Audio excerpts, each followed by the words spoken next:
एक बार की बात है, एक गांव में एक व्यक्ति रहता था। उसे टीवी का बुखार था। वह अपना इलाज करवाने के लिए वह अपने पास के कस्बे में एक वैद्य जी के घर पहुंचा। घर पहुंचने के बाद उसे पता चला कि वैद्य जी खेत में काम करने के लिए गए हुए हैं। वह व्यक्ति वैद्य जी को ढूंढते ढूंढते खेत में पहुंच गया। खेत में पहुंचकर उसने सारी बात वैद्य जी को बताई। सब कुछ जानने के बाद वैद्य जी ने सोचा, एक दवाई लिख कर दे देता हूँ। लेकिन खेत में न पेपर था और न ही पेन। अब वैद्य जी को समझ नहीं आ रहा था कि वह दवाई लिखकर कैसे दें। तभी उनकी नज़र एक लाल ईंट पर पड़ी। उन्होंने उस ईंट पर मिट्टी के टुकड़े से दवाई लिखकर उस आदमी को दिया और कहा, यह दवाई ले लेना और इसे पानी में घोलकर पीना।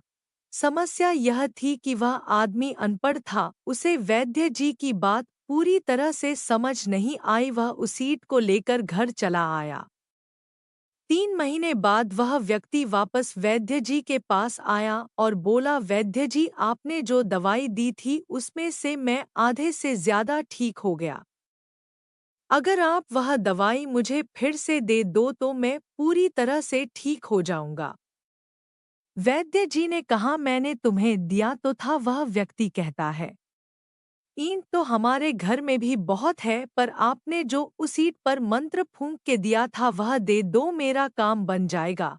वैद्य जी हैरान रह गए। जब उन्होंने पूरी बात पूछी तो पता चला कि वह व्यक्ति पिछले 3 महीने से उस ईंट को ही पानी में घोलकर पी रहा था। लेकिन वैद्य जी ने उसे फिर भी कुछ नहीं बताया। जानते हो क्यों? क्योंकि उसे इलाज पर पूरा भरोसा था कि वह ठीक हो जाएगा। वैद्य जी ने फिर से एक ईंट ली और मिट्टी से उस ईंट पर दवाई का नाम लिखकर दे दिया। वह व्यक्ति कुछ समय बाद पूरी तरह से ठीक हो गया। इस कहानी से सीख। दोस्तों, यह कहानी है तो बहुत छोटी सी, लेकिन इसमें बहुत बड़ी सीख छुपी हुई है। अगर हमें किसी भी चीज पर पूरी तरह से भरोसा है तो वह चीज होकर ही रहेगी। जैसे उस व्यक्ति को वैद्य जी के इलाज पर पूरा भरोसा था और वह उस इलाज से ठीक भी हो गया, तो यही चीज हमारी जिंदगी में भी लागू होती है। अगर आपको अपने सपनों पर पूरा भरोसा है तो वह एक न एक दिन जरूर पूरा होगा। बस अपने सपनों पर भरोसा रखना और ईमानदारी से मेहनत करते रहना। देखना, एक न एक दिन आपके सपने जरूर पूरे होंगे। विश्वास एक ऐसी चीज है जो किसी भी असंभव काम को संभव कर सकती है।